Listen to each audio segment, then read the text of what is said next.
How's it going, guys? My name is Zach with the Movie Castle, and today we're going to be taking a look at Nightwalkers, issue number 2. And overall, I was really glad to pick this up. The first issue of Nightwalkers, a really fun Cullen Bunn book. I didn't know much about it. I saw on the shelves, I picked it up. A really fun surprise. A good apocalyptic horror story, and I think with issue 2, we're starting to see the series show what it's going to be about, and set up a lot of promise here. No spoilers for this issue, but spoilers for issue number 1. In this issue, we see the patients from the rehabilitation center go out into the world, and of course, everything's abandoned, and they're going to be dealing with the monster. We get, at the beginning, a little hint as to what may have caused this world without explaining everything or what exactly the monster is, and we get some good moments of survival. These people are among the few survivors. What keeps them surviving, and what's going to allow them to escape in the future? And overall, I did kind of get that Walking Dead vibe from this issue, really going into post-apocalyptic survival horror, and the fact that this isn't zombies, and if it is vampires, which I don't even know yet, we're not seeing a very traditional version of a monster, and in turn, we're put in the same place as the characters. We don't know what exactly the rules are. We don't know how to survive these things, and that really does keep you on edge, trying to guess how you get out of there. And I really do like granting us a new creature, or maybe a new interpretation of a creature.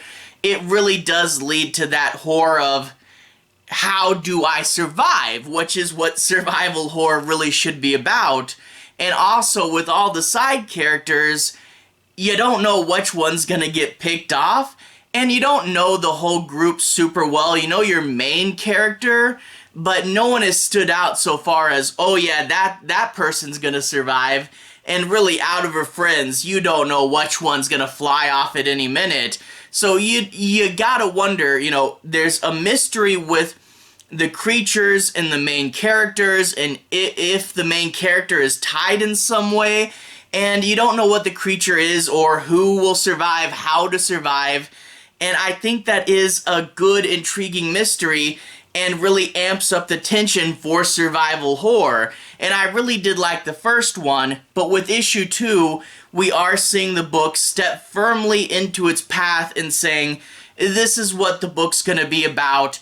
These are our mysteries, these are our goals, and I really am excited to read through this because, yeah, I don't know where it's going, but it's touching on a lot of the genre stuff I really do like.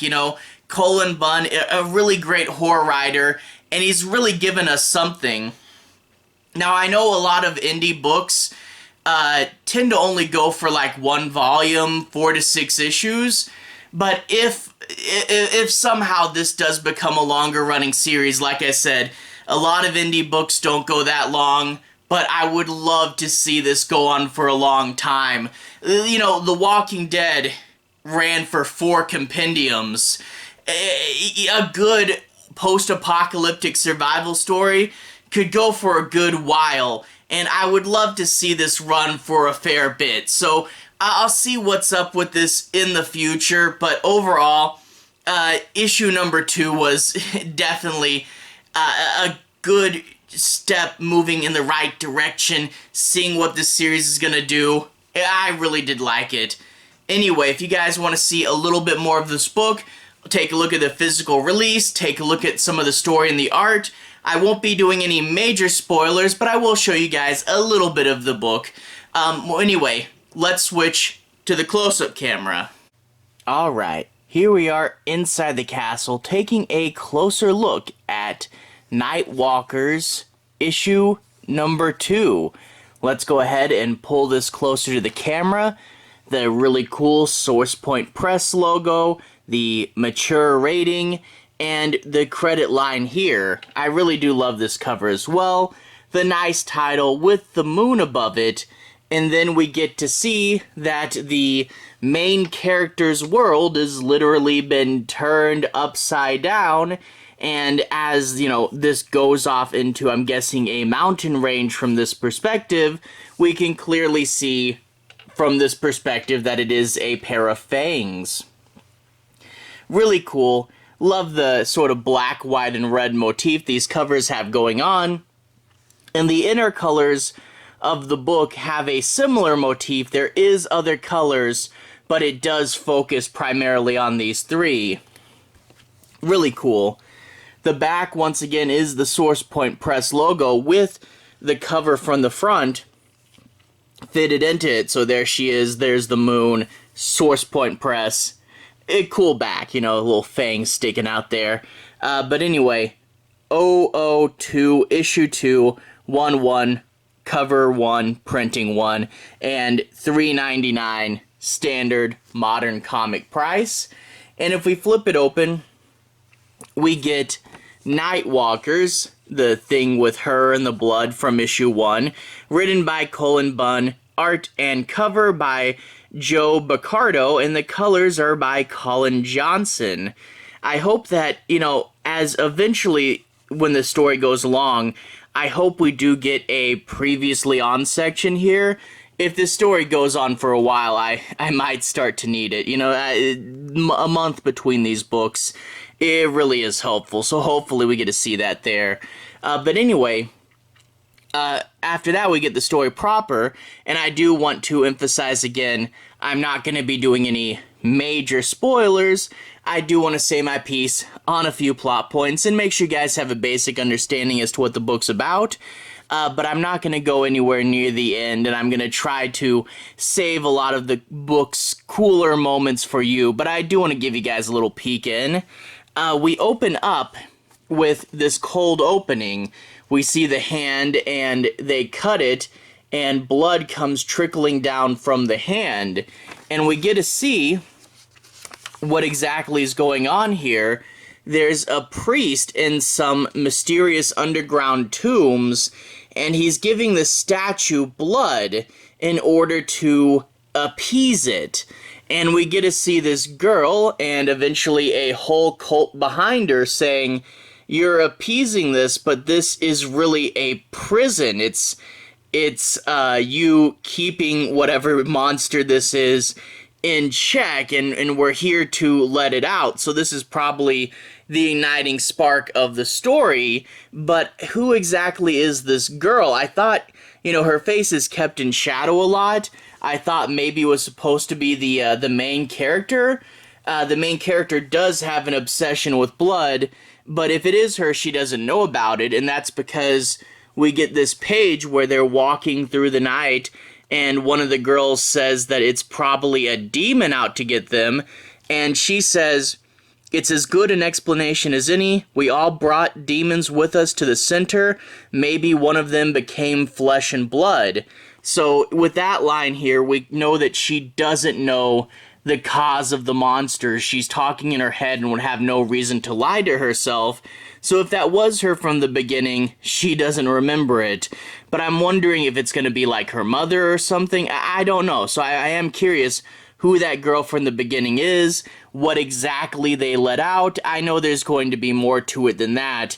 And if it's not her, why does she have this strange fascination with blood? We saw that in issue 1. Anyway, needless to say, just wandering through the night, out in the open, the monster is going to come for you, and she is able to fend it off with a stick. You know, I'm kind of wondering, traditional vampires are killed with wooden sticks. Maybe she is having some luck here, I don't know. She beats it away, obviously too early in the book to actually kill one of these things, but we do get a good moment of horror artwork here. Her fighting this monster, this fun ring design in the background that transitions to the other panel below it, and, you know, even after that, some cool silhouettes down here.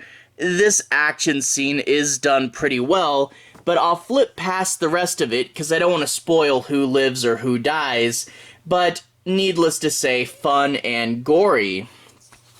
Sun will eventually rise, and I'm definitely thinking, well, I mean, especially because the book's called Nightwalkers, that the sun has probably a protecting effect on them, and they go into town and find that, yes, it's not just the rehabilitation center, the whole town is deserted, so either everybody ran or the monsters got everybody.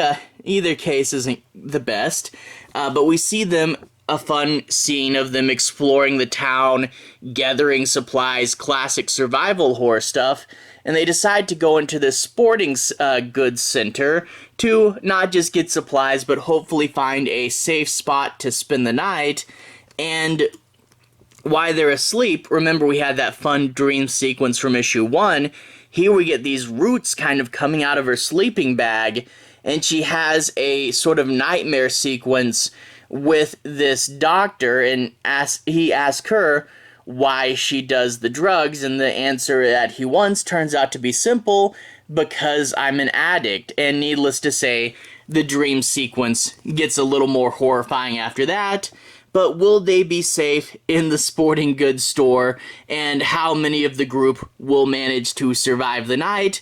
That is the question here, but I'll cut us off before we go any further. Like I said, I don't want to do any major spoilers, and there is some fun survival horror stuff that happens in the book after that. But overall, like I said, definitely seeing the book going in the right direction, setting up its mystery, asking us, what do you think the rules are for the Nightwalkers? I kept asking myself if they were vampires or not, but I guess we should call them what the book tells us to, Nightwalkers. And also, who will survive, what's up with the main character. So lots of good questions and really putting us on edge for a survival horror story. Lots of stuff I really like here, and it's good to see the book going in the right direction, and I could read a ton more of these, and let's hope a ton more of these do come out. Definitely really like it, and definitely would recommend it. Anyway, to everyone who's watched so far, thank you for watching. To everyone who's liked and subscribed, thank you. You really are helping the channel out. I'll put a relevant playlist on the bottom. This should be my Cullen Bunn playlist, where you can find me talk about, like, say, the first issue of Harrow County. I also have, obviously, the first issue of this in there. I also covered his comic The Unsound, a personal favorite of mine that I don't hear enough people talking about, so definitely recommend that one too. Anyway, have a good day. I'll see you guys again very soon. Cullen Bunn playlist on the bottom. Have a good day now.